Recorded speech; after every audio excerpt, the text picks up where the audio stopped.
The courtroom was completely silent. Officer James Carter, in his immaculate uniform, knelt beside his loyal partner, Tucker, a K-9 who had spent years by his side on patrols, rescues, and dangerous missions. His eyes glistened with emotion as he held the dog in a tight embrace. This was no ordinary day. It was the day of their farewell. 4 years, they had been an inseparable duo, facing the unknown together. Every mission, every call, every cold night in the squad car had made them more than partners. They were family. But now, with Carter's retirement, the rules dictated that Tucker be assigned to a new handler. Separation was inevitable. James tried to stay composed, but his voice wavered as he whispered his final words to Tucker. The dog, always trained to be strong, leaned into his partner, sensing that something was changing. It was a moment of parting, but also of gratitude. The other officers watched in silence, many struggling to hold back their tears. Then, something unexpected happened. The judge, who had been watching the scene closely, took a deep breath and made a decision that defied protocol. He looked straight at Carter and said firmly, "Some bonds should never be broken." A special exemption was granted. Tucker could retire alongside his best friend. Emotion filled the room. Carter's colleagues applauded, and for the first time, he allowed the tears to fall. Tucker wagged his tail, as if he understood that his home would remain the same. They had started this journey together, and now they would finish it side by side. Some connections go beyond duty. They go beyond the rules. These are bonds that neither time nor regulations can break. And on that day, the courtroom didn't just uphold justice, it recognized that some loyalties are meant to last a lifetime. James Carter sat on his porch, watching the golden hues of the evening sun stretch across the quiet neighborhood. Tucker lay beside him, his head resting on Carter's boot, eyes half closed, enjoying the rare moment of peace. For the first time in years, there were no sirens, no late-night calls, no sudden bursts of adrenaline. Retirement felt strange, almost unnatural. After decades of service, the stillness was unsettling. But if there was one thing that made it bearable, it was Tucker. His presence was a reminder that some things didn't have to change. James ran his fingers through Tucker's fur, remembering the first time they met. Tucker had been just a young recruit, full of energy and raw potential. Training had been intense, hours of drills, tracking exercises, and trust building.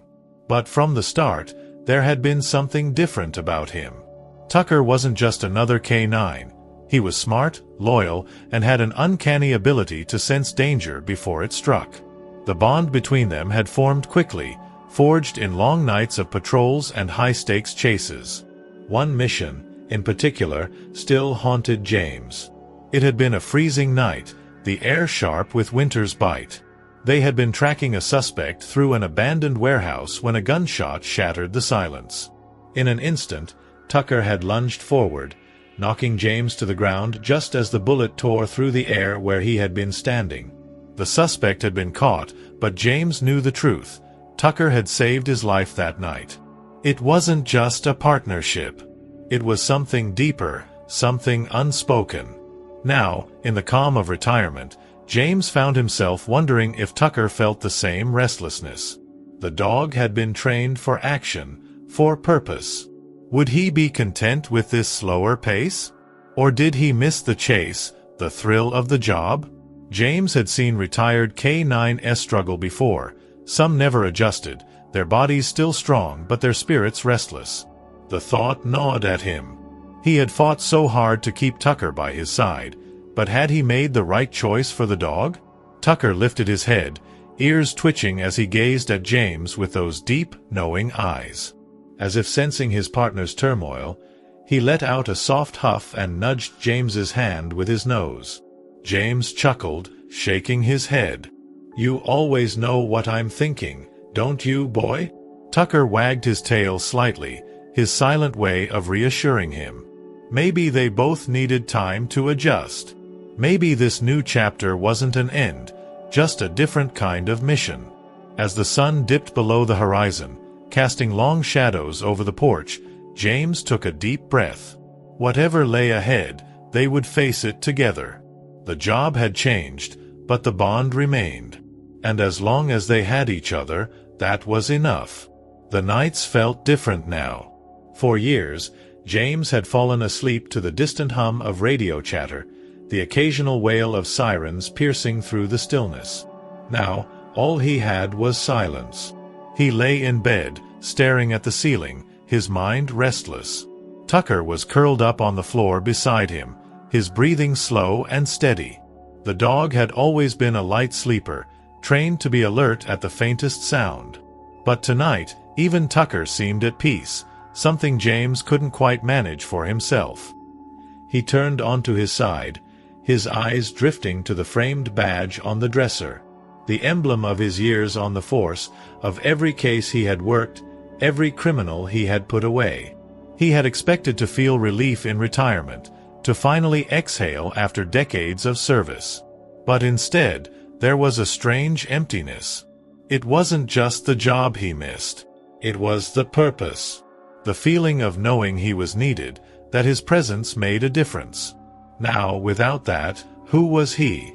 Tucker stirred, lifting his head as if sensing James's unease. The dog's sharp eyes locked onto him, a silent understanding passing between them. James sighed, reaching down to run his hand over Tucker's thick fur. "You feel it too, don't you, buddy?" The dog didn't move at first, then slowly, he stood and placed his head on the edge of the bed, his tail wagging faintly.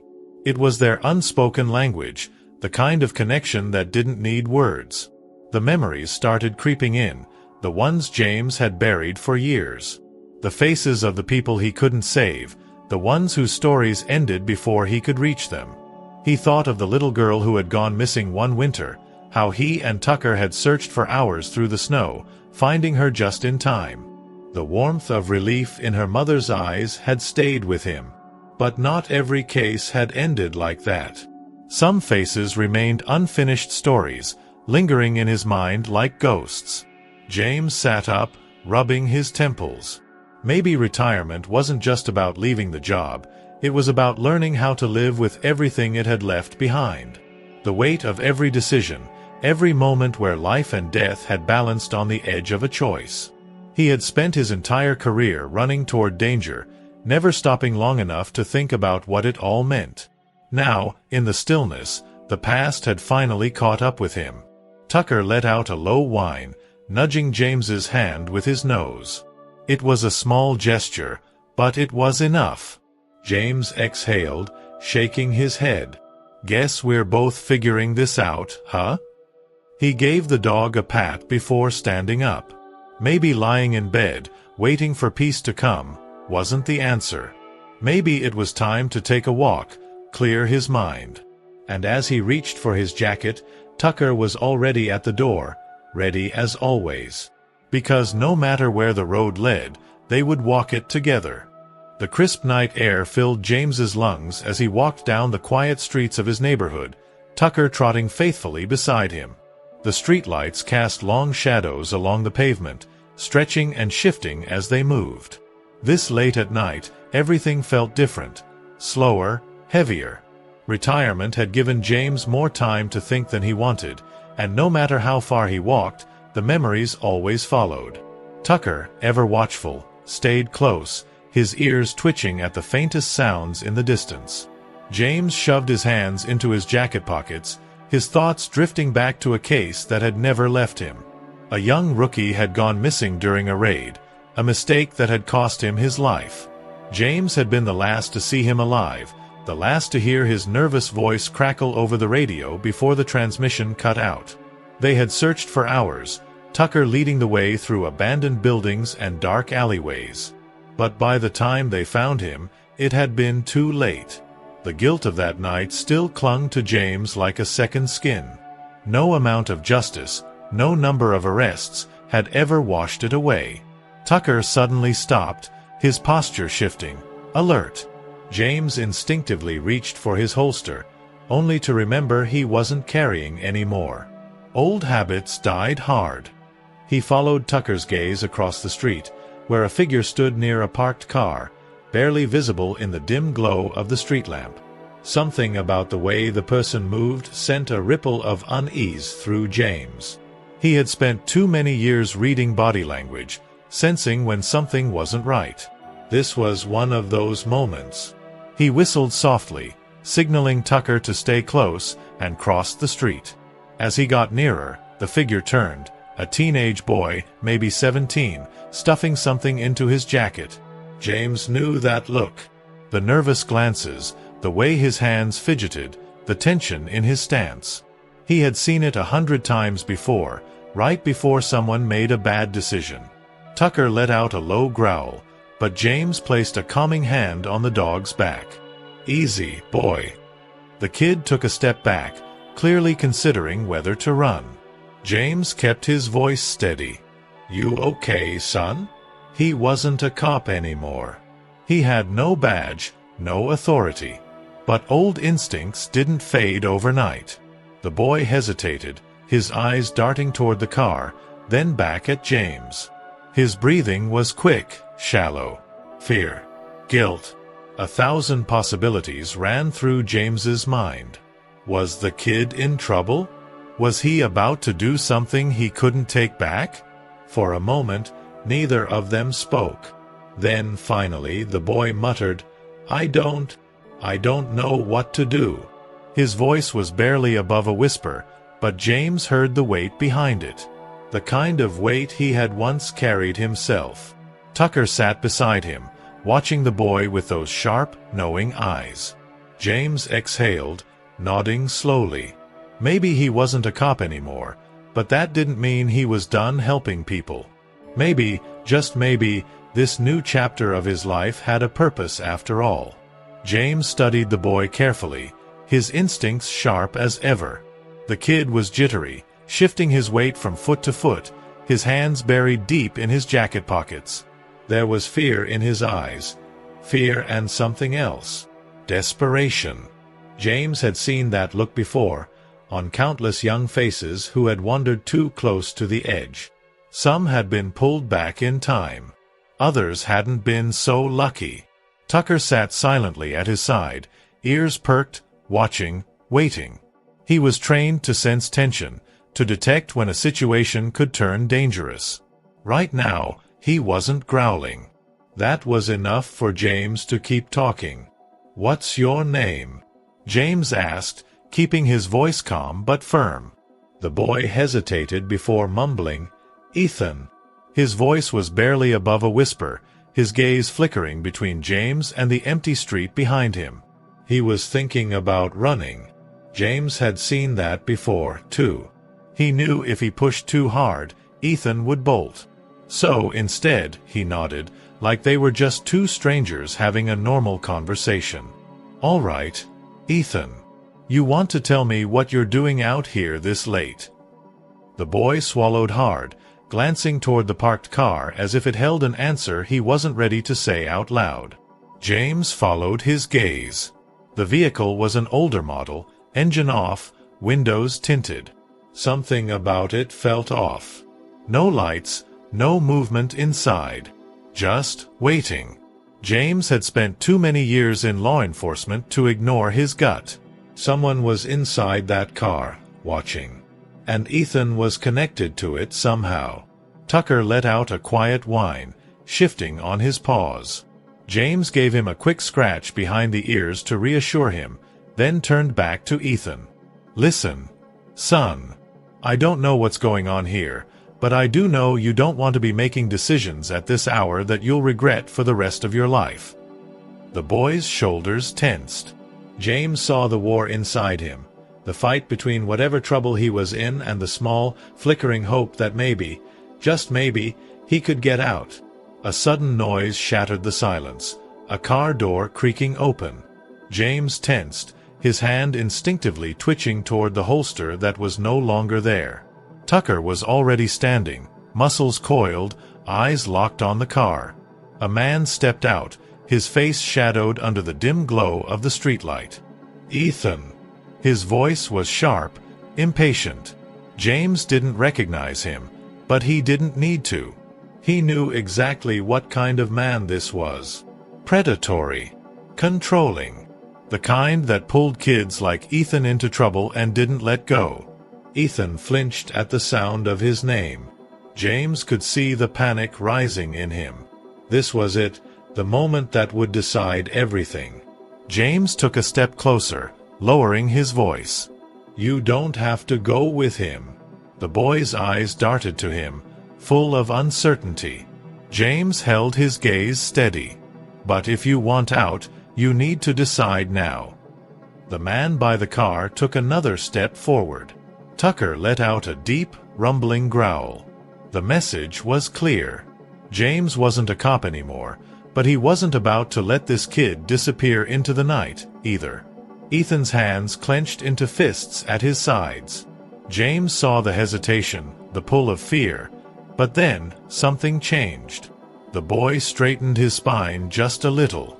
His eyes flickered to Tucker, then back to James. A silent question.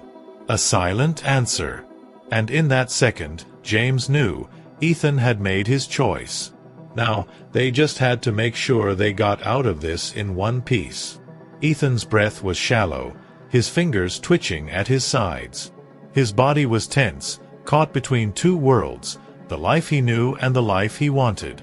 The man by the car took another step forward, his posture rigid, voice sharp.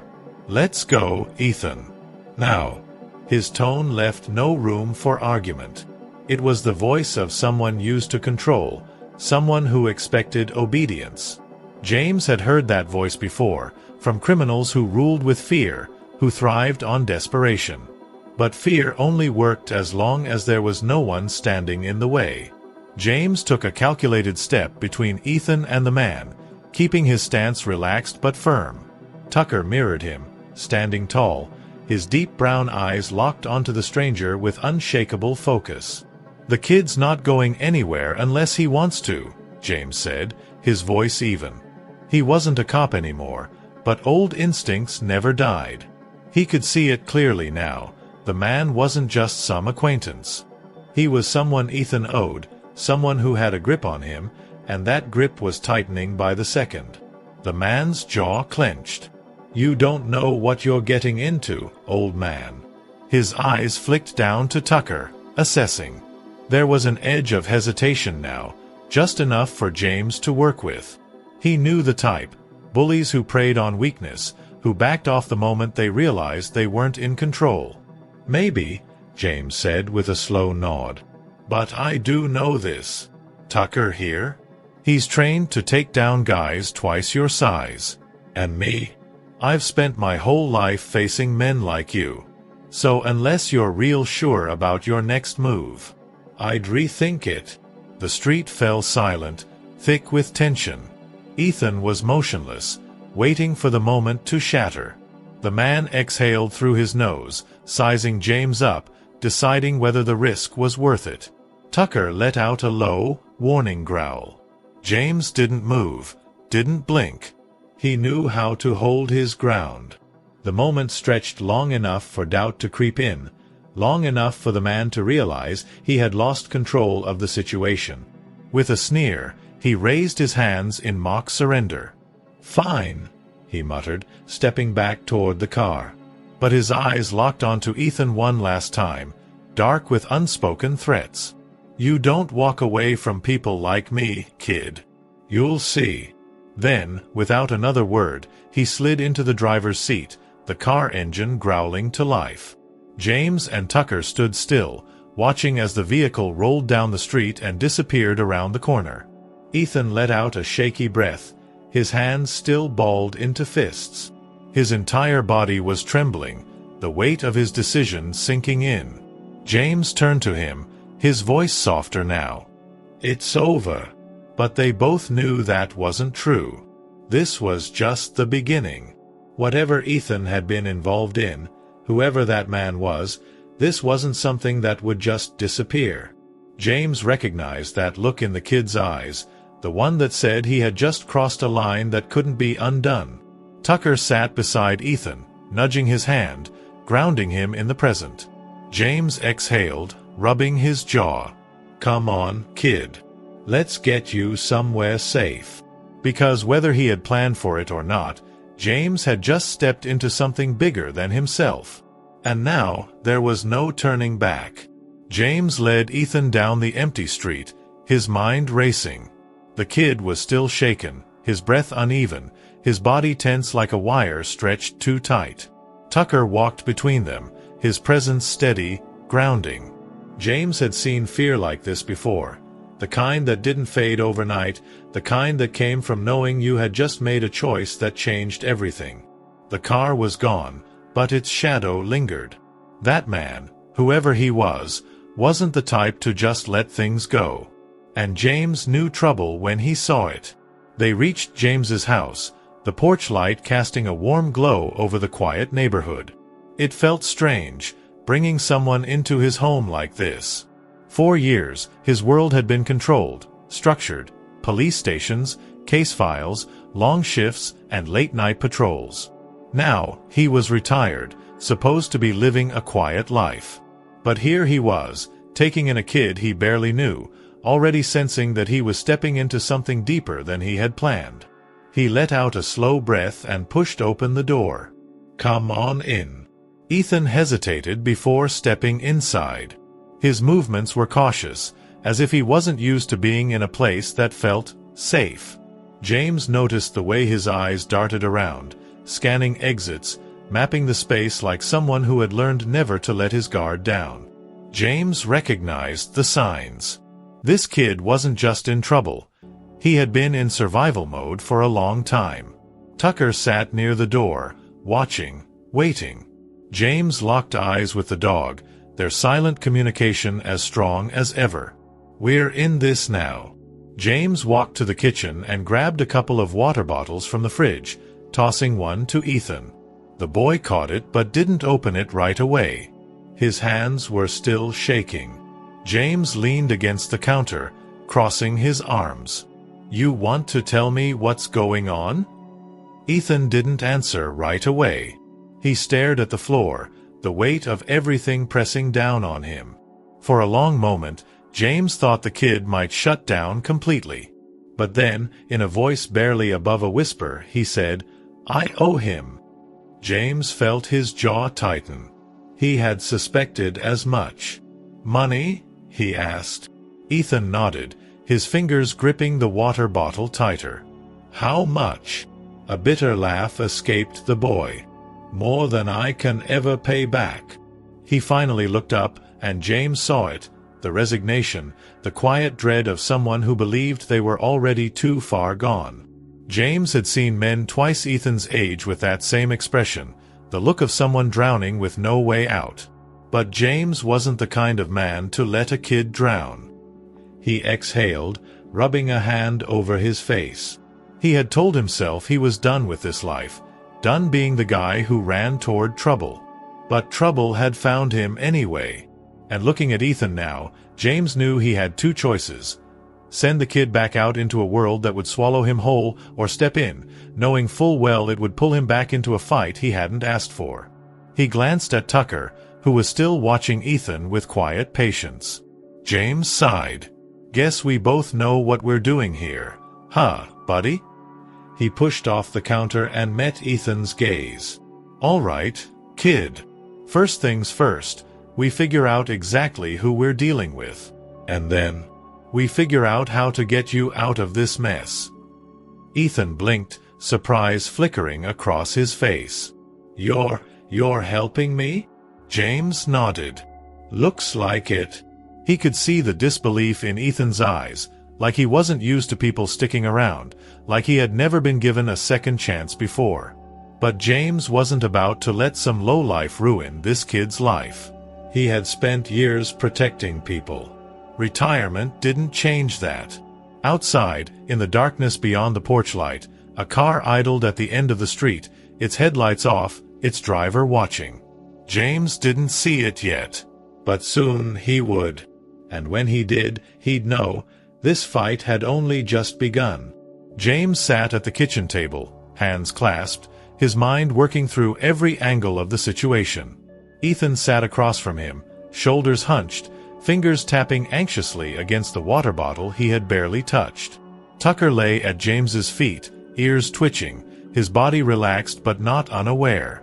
The room was silent except for the steady tick of the old wall clock, but the air was thick with unspoken tension. James had spent decades reading people, and Ethan's body language told him everything. The kid was used to watching his own back, used to people letting him down. He was waiting for James to tell him it was a mistake, that he was on his own. But that wasn't going to happen. "Start from the beginning," James said, his voice steady. "Who is he?" Ethan hesitated, his gaze flickering to the table, to the doorway, anywhere but at James. Finally, he exhaled sharply. "His name's Caleb Vance," he muttered. "He runs things." James narrowed his eyes. That name wasn't unfamiliar. Caleb Vance had been on law enforcement radar for years, a small-time criminal who had built himself into something bigger. Loans, illegal gambling, drugs. He had his hands in everything, and worse, he knew how to keep his operation just below the surface, never sloppy enough to get nailed with real charges. James had seen men like him before. Men who preyed on the young, the desperate, the ones without options. "How much do you owe him?" James asked, already dreading the answer. Ethan's jaw clenched. $5,000. James inhaled slowly, keeping his reaction measured. It wasn't pocket change, especially for a kid, but for a man like Vance, $5,000 wasn't even worth his time. Unless... James frowned. "You borrowed it, or you lost it?" Ethan swallowed hard. "I lost it. In a game. Damn. That changed things." If the kid had borrowed money, there was room for negotiation. But if he lost it gambling, then Vance didn't just see him as a debtor. He saw him as weak, as someone he could control. And that was much worse. James leaned back in his chair, rubbing a hand over his jaw. He had walked away from this life, from these kinds of men. He had told himself he was done with fights that weren't his. But he looked at Ethan, at the bruises on his knuckles, the exhaustion in his eyes, and he knew he wasn't going to walk away from this one. Before he could speak, Tucker let out a low growl, his body tensing. James froze. He knew that sound. It wasn't casual. It wasn't a warning for a squirrel outside or the hum of a distant car. It was deep, instinctual, trained. James stood quickly and moved to the window, pulling back the curtain just enough to see outside. At the far end of the street, partially hidden under the glow of a street lamp, a black car sat idling. No headlights, no movement, but it was there, waiting. James's stomach tightened. He turned back to Ethan, whose face had gone pale. "Is that them?" Ethan didn't even look. He just nodded. James exhaled slowly, his mind shifting gears. This wasn't just a debt anymore. This was a hunt. Vance wasn't just waiting for Ethan to pay up, he was already sending a message. James looked at Tucker, who was standing now, every muscle in his body alert. Then he looked at Ethan, the fear in his eyes barely contained. James nodded, his voice firm. "All right, kid. You stay inside. Lock the doors." He grabbed his jacket, sliding it on with practiced ease, his movements automatic, like muscle memory from a life he thought he had left behind. Ethan's eyes widened. "Wait, what are you doing?" James gave a small, humorless smile. "I'm going to have a little chat." Tucker was already at the door, waiting. Because they both knew this wasn't going away. And James Carter had never been the kind of man to let threats linger. James stepped onto the porch, his movements calm, controlled. Tucker was at his side, his body tense, eyes locked on the black car at the end of the street. The engine idled softly, a quiet hum in the dead of night. Whoever was inside wasn't here for a friendly visit. He walked slowly, each step measured, his pulse steady. He had dealt with men like this his entire career. predators who thrived on fear, who believed control was the same as power. James wasn't intimidated. He had been on the other side of too many doors, had seen the worst kind of men break under the right pressure. And if they thought he was just some retired cop with nothing left to fight for, they were about to learn otherwise. The driver's window rolled down as he approached. A man sat inside, his face partially hidden in shadow. Young, well-dressed, a smirk playing at the corner of his lips. Not Vance himself, just one of his messengers. "Carter," the man greeted, his voice smooth, confident. "Didn't expect you to get involved in this." James rested his hands on his hips, his stance unshaken. "You're parked on my street. That makes it my business." The man chuckled, shaking his head. "Ethan made a mistake. He owes. We just came to remind him that debts don't disappear." His eyes flickered to Tucker, who hadn't moved, his gaze unwavering. "Nice dog. Trained, right?" James's expression didn't change. "You should be more worried about me." For a moment, silence stretched between them.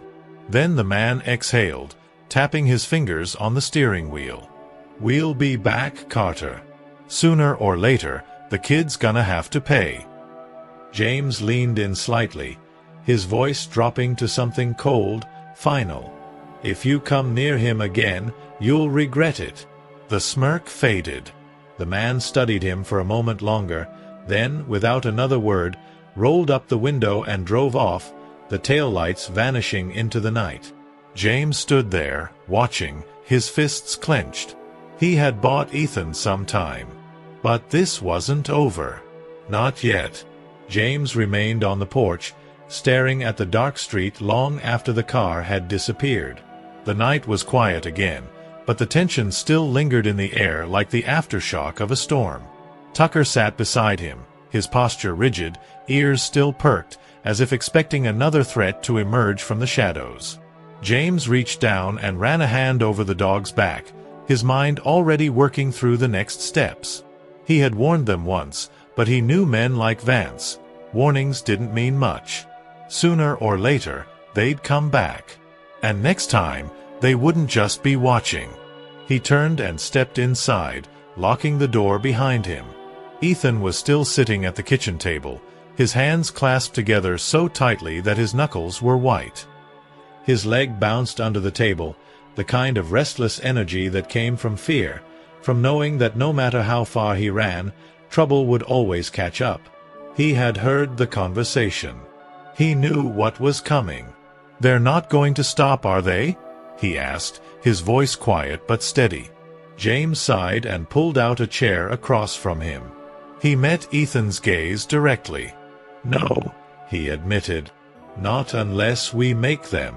Ethan exhaled sharply, running a hand through his messy hair.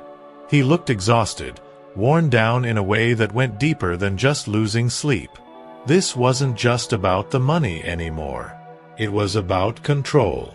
Vance didn't just want payment. He wanted to own him. James had seen it before. Young kids pulled into the orbit of men like Vance, trapped by debts that weren't just financial, but psychological. If Ethan went back, there wouldn't be a second chance. James wasn't going to let that happen. "I don't know how to fight guys like them," Ethan admitted, his voice barely above a whisper. James leaned forward, resting his arms on the table. His voice was calm, steady. "Then it's time you learn." For years, James had trained officers, taught them how to handle pressure, how to think clearly when things went south. Ethan wasn't a cop, but he was in a battle just as dangerous.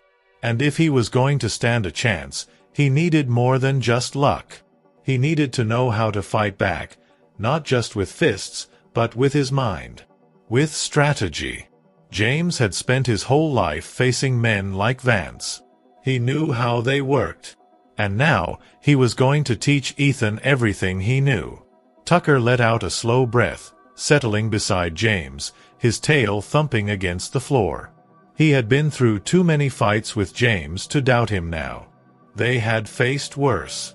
and they had always come out on the other side.